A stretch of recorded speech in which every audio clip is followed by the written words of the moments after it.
Well, hello again, everybody. This is John Norris at Trading Perspectives. As always, we have our good friends Sam Clement and Courtney Trush. I'll say hello. How's it going? Hey, John. Hey, guys. I hope everyone had a wonderful 4th of July, and I hope everyone got enough burgers, brats, hot dogs, whatever you wanted to put on the grill. I'm sure it was tasty. Did you get enough of all that stuff, Sam? Yeah, absolutely. How about you, Courtney? I will say I think July 4th might be the biggest food, I guess, other than Thanksgiving holiday. Yeah, well, I mean, Thanksgiving seems to be about carbohydrates. Right. And, this is all about the meat. Yeah, and July 4th seems to be all about cooking out hamburgers and steaks and what have you. Now, Sam, I'm going to ask you a question here. Yeah. How much of whatever was on the grill even a couple days ago or yesterday, how much of whatever you put on the grill was plant-based? None of it. Yeah, I was going to say 0%. How about you, Courtney? 0%. All right. Now, with that being said, we've all heard about Impossible Burger, Beyond Meat, all this, that, and the other thing. What do you think about that? And what do you think about the arguments that we need to be doing this and eating this type of stuff in order to save the environment? Is this sound science, or is it someone that's sitting there wants us to put frankenfood into our system? Sam, it looks as though you have an opinion on I think this. it's more the latter. I definitely have an opinion on this, and I kind of detest the whole idea of in vitro meat or even just fake meat, I think is what they're calling the chemical-based ones. And Courtney, how about you? I think it's interesting, but I guess I think it's innovative, right? That we're coming up with another means, and I think my initial thought when I was like, okay, so it's not plant-based. They're literally growing meat in a petri dish. Yummy. Which is gross. It is gross, and I'm like, would the texture be sounds different? Sounds like a Soylent Green or something yeah, like that. I mean, the idea is like, absolutely not. I would not eat it. But then again, I'm like, okay, well, we constantly hear about people becoming, vegetarian, stuff like that, because of the environmental impact of slaughterhouses and just how much meat we consume as a society. And so my first thought was, would this be better for the environment to, produce it in a lab versus having all this cattle? Yeah, chickens. You kind of have to group, I think, the fake meat and the lab-grown meat together into the same kind of argument. There's some differences, but in terms of what the push is one, to get people to stop eating meat for several reasons, and two, for the environment, or what they like to argue is for the environment. But that gets grouped into a larger, kind of bucket of things that are, may have marginal impacts for the environment, but really there's bigger fish to fry, and seems like there's some ulterior motives going on. Versus actually trying to, swat at the biggest things that are impacting the environment. Well, the thing is, I've done a little bit of math on this, and, with the lab-grown stuff, I'm just going to throw that to the side just a little bit and talk a little bit more about the plant-based proteins that are out there, the Boca burgers, the Impossible meat, all that stuff, really kind of made out of pea protein. PEA protein, and glad you made that clarification. as well as soybean protein, soybean proteins, and all that stuff, and just the amount of soybeans and the amount of green peas we would have to produce in order to completely supplant how much we consume in terms of animal protein. I'm not sure if there's enough land in the United States to do it. Courtney, this is going to be kind of a shock. We consume 225 billion pounds of animal protein. In terms of chickens, other poultry or fowl, you might call it a fowl, pork and beef, 225 billion pounds every year. And so if we're going to replace 225 billion pounds worth of animal protein with something, my gosh, it's got to come from somewhere. Sam, your thoughts? Well, you're absolutely right, and I think it's unfortunate when we're still at a point where we don't have global nutrition up to where it should be, that we are starting to turn the focus on to getting rid of the most cheap, nutrient-dense source of food on Earth. I mean, animal protein is essentially the only thing that you can get every necessary nutrient from. You can't get it from plants. You have to have animal-based proteins and products in your diet to get every necessary vitamin and mineral and amino acid that you need. Well, of course, there are people screaming in India right now thinking that that's not necessarily the case, but you've done the work on this, and you would say, hey, this is what it is. I'm sorry, if this is the diet that you want to have, this is the diet that you want to have. vitamin D, B12, creatine, vitamin A, heme iron, which is the kind your body can really absorb, are all pretty much only found in animal proteins, animal foods. Now, what do you think about the argument that, well, with just the amount of territory, the amount of land that we're using to raise chickens and cows, we're not going to need that. We can grow plants on this stuff, and then, oh, by the way, these chickens eat a lot of corn and what have you every year. We won't need to be doing that, so we can turn that over to grow soybeans and peas and all that. And spray Roundup on all of the genetically modified crops that we have. No GMO. Hey, listen, it's got to be GMO. Yeah. All the monocrops that we have that destroy the environment, and versus a lot of animals are grown on uninhabitable land essentially, and well-grown cattle actually sequesters more carbon than they put out. So I think because they essentially eat grass. Yeah. And so grass takes in CO2, if I'm not mistaken, and the lets out nutrients they put back into the ground allow more plants to grow back better than they had, and there's a focus on. Took me a second to understand what you were talking about. But there's also a focus on how it's wrong for animals. That we're killing animals to be eaten. One, when we're designed to do that, and two, if you start focusing on these alternative proteins that we're talking about that are going to be sprayed with pesticides, a big goal of how they grow those plants is to kill off anything around it without killing the plants. Whether that's rodents that are going around it, rabbits, chipmunks, squirrels, what have you, to insects, you are creating a less diverse environment than you are. I'm forbidden killing the rabbits. Well, according to my research on a Forbes article, they did say that the Alternative Protein Industry's Good Food Institute has most recently claimed that in a decade, lab-grown meat could have a smaller environmental impact compared to conventional cattle production if renewable energy is used. They believe that it would be roughly 80% fewer carbon emissions, and obviously less land would be used. But of course, the issue right now with cultivated meat is, one, they can't produce enough, to your point, John, to meet the demand.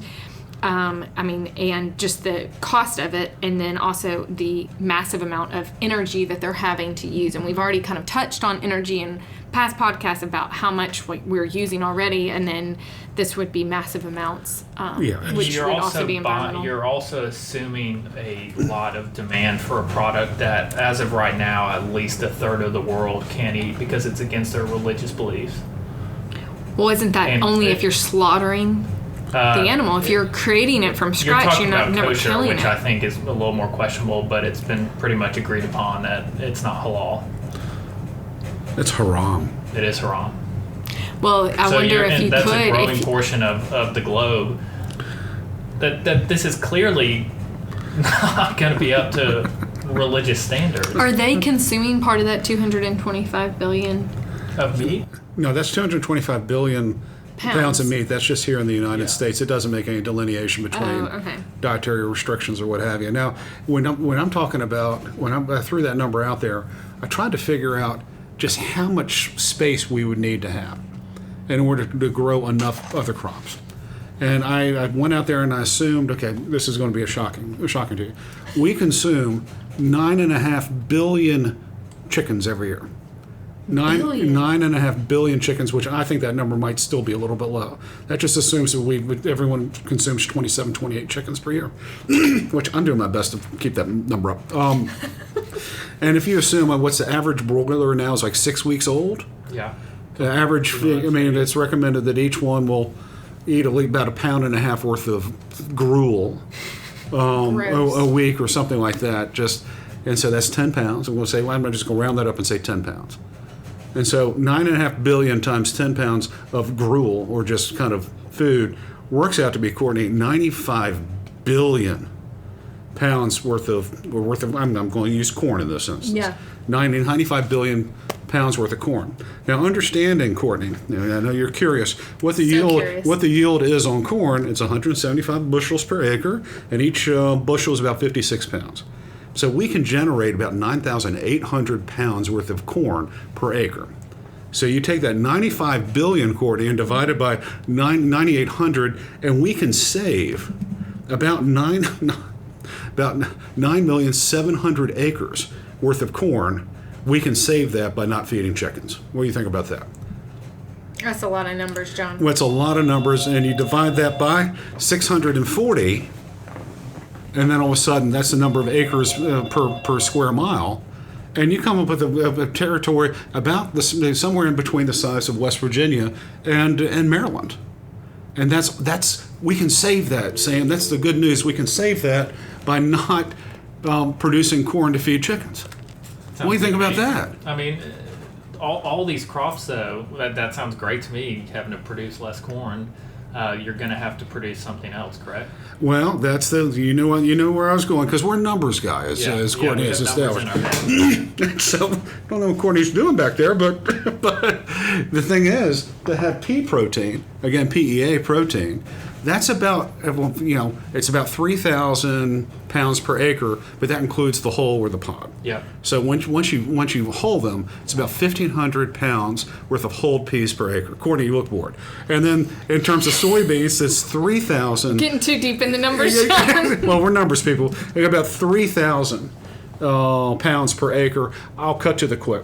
In order to grow the amount of pea protein and soybean protein, and I'm assuming it would be 50-50, 225 billion pounds.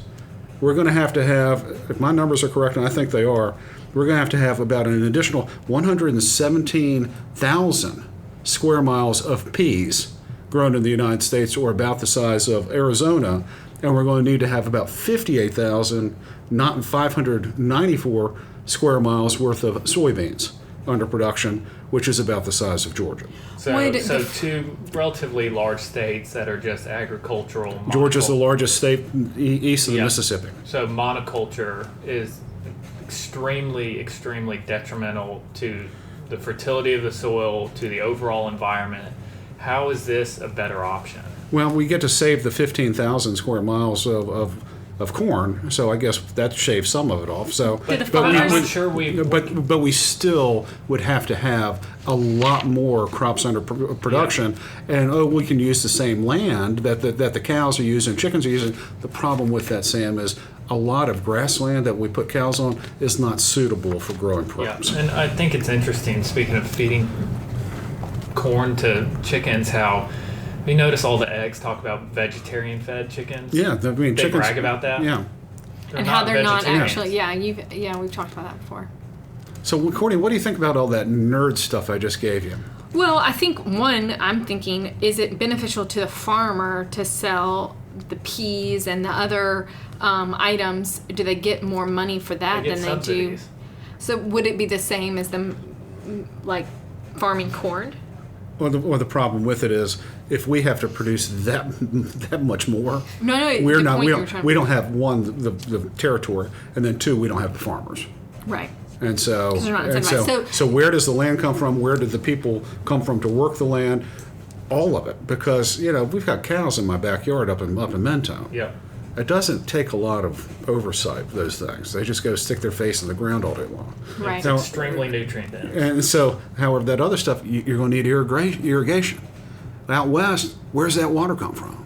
We got people, and we already have water problems in a lot of the country. And so when people say this is what we need to be doing, it sounds great. I hear you. Heart's in the right place, all that stuff. Is it scalable? Every time I just start doing the numbers, I'm going, we can't get there in a short period of time. But you're talking about farming peas and stuff like that, but with the cultivating meat is in a laboratory too. It's not necessarily just the peas. So you take that out, and yes, you have to have the land, but it's significantly less to have in vitro cultivated, yes. Or, is it cloning meat? Like, is it literally like looking? Yeah, it's cloning cells. It's in vitro. Yeah, I mean, this is something that has already been proven that the demand for fake meat is not up to. Now, I will eat like Morningstar and like some of those brands that are like. Read the ingredients. I have read the ingredients. It's soy protein, palm oil, coconut oil, lots of oil. It's very similar to dog food. And then, in a more then by a the lot way, of people feed their dogs like ground beef and rice, which is what you eat most of the time, and right? Ground beef is what animals are meant to eat. and by the way, where's all the palm oil going to come from? That's right. Palm Well, trees. And where the palm, of course, where the palm Right, trees. they're killing the rainforest. You have to kill the rainforest in order to. The Indonesians did that, Yeah. and Well- caused massive wildfires throughout that section of the world. Good Meat CEO Josh Tedrick, or however you say his name, That's Tedrick, close enough. says that a facility able to produce 30 million pounds of cultivated meat would cost as much as, how much do you think? I couldn't even begin to tell you. $650 million. Okay, 650. So that's 30 million pounds.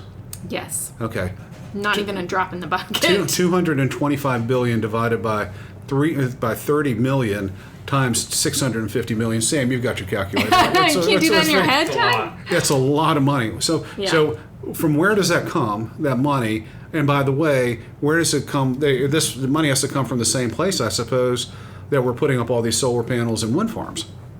Yeah. Well, and you look at the cost It's of not. meat already. Again, I mean, I you're can't gonna help pay, it. It's not scalable. Would you be willing to pay that much more for cultivated meat versus? No, I pay no, that's more for 100. quality, Yeah. real meat. Yeah. I'm not paying more for a lesser product. And the truth is, some people will say yes until they don't. If you catch my drift, I mean, it's kind of like, yeah, I'll pay, $10 per pound of Beyond Meat Because or it's whatnot. saving the environment. And then all of a sudden, hey, you go over there Fresh Market Tuesdays, with the $2.99. Yeah, $2.99, $3.99, Chuck and Cluck, all that stuff. You're going, I'll say this, but I got mouths to feed here, Right. And so that's a big difference. I mean, the protein helps them stay fuller longer. I mean, when your kids get older, you're going to be buying, when you have spaghetti, ragu and meat, you're going to be buying at least 2 pounds of meat. I already buy 2 pounds. Okay, of meat. 2 pounds of meat. And so, hey, is that $10 for Beyond Meat really worth it to save the environment when you've got all those mouths to feed? Ultimately, it comes down to economics. And it comes down to scalability. And until we can grow frankenfood in the lab as cheaply as we can grow it out in the field, or raise chickens, it's just not going to happen. And a part of economics is supply and demand as well. That's right. And we've been at this for a while, and already with the fake meat, not less so the in vitro meat, the demand has not grown as people would expect it to. People continuously shift back to getting real food products, and I think, in my opinion, that's actually going to continue to grow. I think we're having a kind of reinvigoration of people focusing on being healthy. And I think there's a lot more discussion going on the health benefits of real meat and the value that protein has in a diet. And this to me feels like the recent New York talk of banning coal pizza ovens. I'm like, really? This is where the focus is on saving the environment. And they've already when banned there's shipping Coca-Cola. vessels Like, what is it? that have Pops? more emissions in one trip than like every car in the U.S. does for a year. It's just like ridiculous. Man, The amount of you're pollution. shaking over Yeah, here. I mean, you're, Sam is it's- just it's- worked up over the, this. That's what goes back. My first comment was that I think there's ulterior motives to a lot of this, and Yeah. I think it's getting people to change their habits is more so the focus than actually benefiting the And environment. I think you're absolutely right on that. And the truth is, and I've said it here before, the only true way of reducing mankind, womankind, humankind's impact on the environment is to reduce the number of humans. That's the only. Well, we're already doing that, right? Haven't we talked about population going down, birth rates? That's here in the United States. I'm talking about throughout the entire world, and that's not going down. And so that's one of those deals. We can come up with plan A, plan B, plan C. Money's got to come from somewhere. It's got to be scalable. We can't lose money on it. All that stuff. And then, by the way, while I'm on a roll, Yeah. Courtney was on a roll last week and talking about The Titan. Yeah. the Titan. I've got to tell Mayor Adams this. When Mayor Adams was signing that 75% fewer emissions from coal and fire burning pizza ovens, he was talking about his love of vegan pizza. Got to tell you, buddy, there's no such thing. A vegan pizza cooked in an electric oven is not pizza. Sam, your thoughts on that? Just sounds awful. Yeah, I would think that New Yorkers, especially, would Vegan- have It's like strong the last opinions place. about Yeah, it's that. vegan Yeah. cheese, They come vegan from all of it. It's just Connecticut and Jersey yeah. next. Well, he was talking about how much he liked vegan pizza. I mean, he likes sure he vegan does. pizza cooked in an electric oven. It doesn't sound good to me. No. Gross. All right. It's wrong. Well, guys, I think you can probably tell how we feel about this. Even if frankenfood and growing meat in a lab and Beyond Meat and all that stuff, even if it is maybe arguably better for the environment, it's not scalable, at least for the foreseeable future. And there are plenty of people out there who would say that maybe it's not quite as good for the environment as people think, because you have to have alternatives, and alternatives are going to take up space and consume energy as well. Sam, your thoughts on that? I agree. And so, with that being said, it's out there. We'll have to let the markets decide whether or not we want these types of alternate proteins. With that, we always love to hear from you all. So if you have any comments or questions, please, by all means, let us know. You can always drop us a line at tradingperspectives@oakworth.com, or you can leave us a review on the podcast outlet of your choice. As always, if you're interested in reading more or hearing more of what we have to say or what we think, you can go to oakworth.com, take a look underneath the Thought Leadership tab, and find all kinds of exciting information, including links to previous Trading Perspectives podcasts, as well as links to our blog/newsletter, Common Sense. Y'all have anything else to talk about here today? That's all I got. That's it, John. That's all I've got today, too. Y'all take care.